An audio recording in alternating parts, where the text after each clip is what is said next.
What made him do it? Bright sunny day, George and his family moved into the Amityville house. The house sat in the middle of a beautiful garden with tall trees and vibrant flowers, creating a sense of tranquility. The children played joyfully in the yard, their laughter echoing in the serene surroundings. Kathy, George's wife, was arranging fresh flowers and making tea, the aroma of which filled the air. George, with a book in hand, sat on the couch in the cozy living room. The sunlight streamed in through the large windows, casting a warm glow on the wooden floor. It was a perfect picture of family happiness. As evening fell, the family gathered for dinner, sharing stories and laughter. The atmosphere was filled with joy, and the house felt like a true home. Little did they know, the house harbored dark secrets waiting to unfold. As night approached, the once welcoming atmosphere began to shift slightly, leaving an almost imperceptible undercurrent of unease. The first night in their new home was quiet. George, still feeling satisfied from the day's move, found himself on the couch with a book. The soft glow of the fireplace bathed the room in a warm light. Suddenly, an unsettling noise came from the attic, like something heavy being dragged across the floor.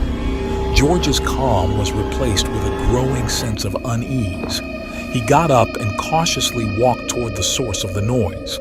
With each step, he felt a cold draft and sensed shadowy figures lurking behind him. In the darkness, faint, eerie whispers began to echo in his mind, as if some unseen presence was trying to communicate with him. The feeling of dread grew stronger, making his heart race. Trying to convince himself it was just the house settling. The sound grew louder, more ominous. George got up and with a racing heart crept toward the attic stairs. As he climbed, the air grew colder, and an unsettling feeling washed over him. Each step creaked ominously under his weight. At the top, he strained his ears and heard faint, eerie whispers, like an unknown entity speaking directly into his mind. The whispers were unintelligible, yet filled with malice. George's curiosity and unease got the better of him. He stood up, his heart pounding, and slowly made his way to the stairs.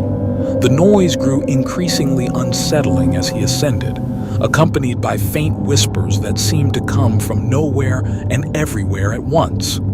Each step he took creaked ominously under his weight, sending shivers through his body. He paused halfway up, listening intently, trying to make sense of the eerie sounds. It was as if someone or something was moving just out of sight, lurking in the shadows.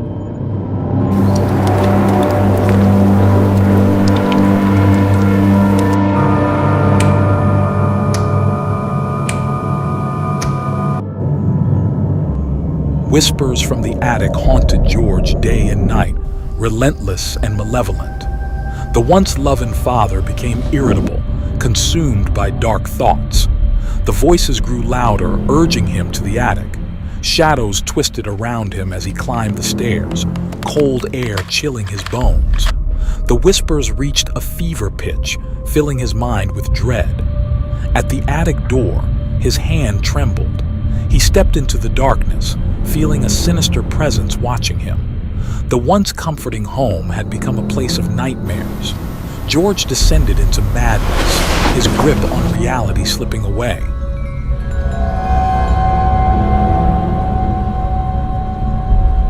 George's descent into madness reached its peak. The whispers in his head were relentless, filling his mind with dark thoughts. His once loving demeanor turned sinister. One evening, his behavior became violent. He lashed out at his family, causing physical and emotional harm.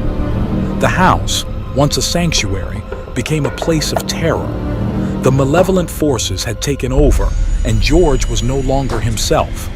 The darkness within him threatened to destroy everything he loved. The family noticed the change, but they were powerless to stop it. George's eyes, once filled with warmth, now glowed with a cold, menacing light. The whispers urged him to act, to unleash the darkness within.